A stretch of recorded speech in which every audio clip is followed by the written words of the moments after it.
Olá, oitavo ano, tudo bem com vocês? Espero que estejam gostando das nossas aulas de ciências. E hoje a gente vai falar sobre os seres vivos. Tá? A gente vai dar início ao capítulo que fala sobre os seres vivos.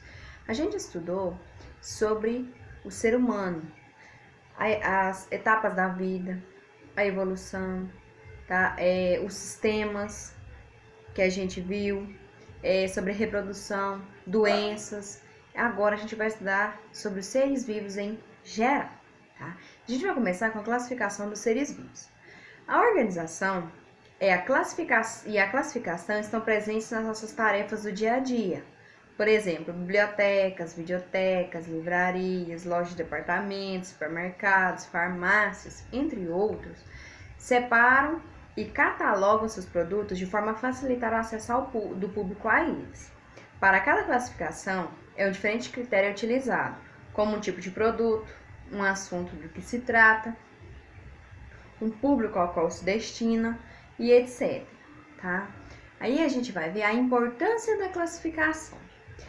Diante da diversidade dos seres vivos, a classificação ela também se revela necessária. Com ela, animais, plantas, fungos e micro-organismos podem ser identificados e nomeados, bem como os conhecimentos sobre eles.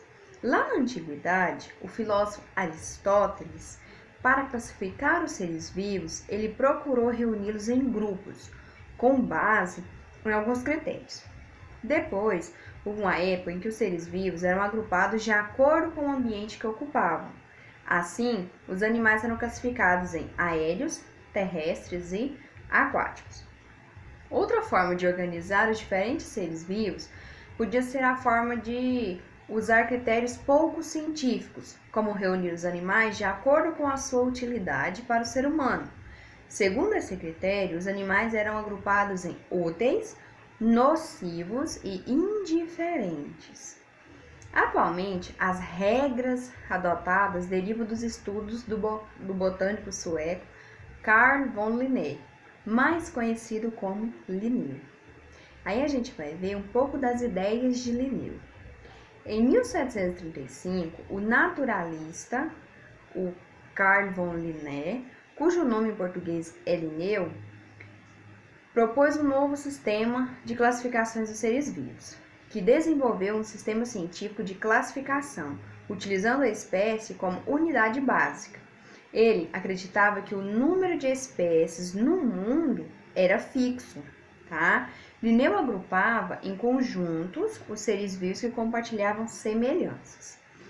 Em seu modelo, Linneu criou um sistema de hierarquia que permitia a classificação dos seres vivos, segundo a semelhança entre os organismos. Então, ele levava em consideração muito a questão da semelhança, da aparência. As categorias de classificação criadas por Linneu são utilizadas até hoje, mas com alguns acréscimos de níveis de hierarquia. Veja o exemplo abaixo, que mostra a classificação, no caso da onça, segundo o sistema de hierarquia de Linneu.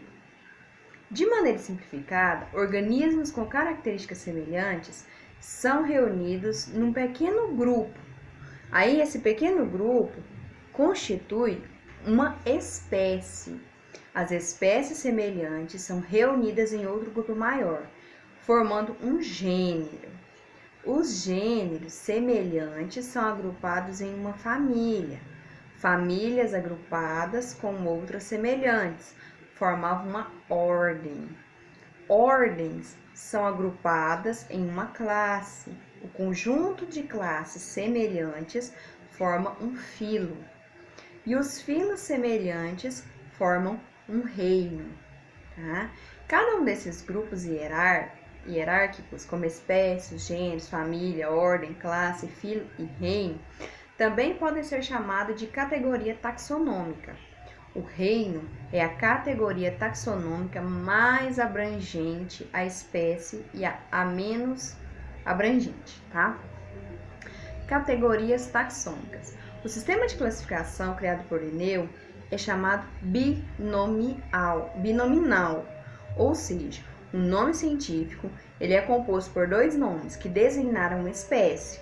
Por que ele escolheu dois nomes em vez de apenas um? Ele se preocupou em analisar as características dos seres e em agrupá-los de acordo com suas semelhanças.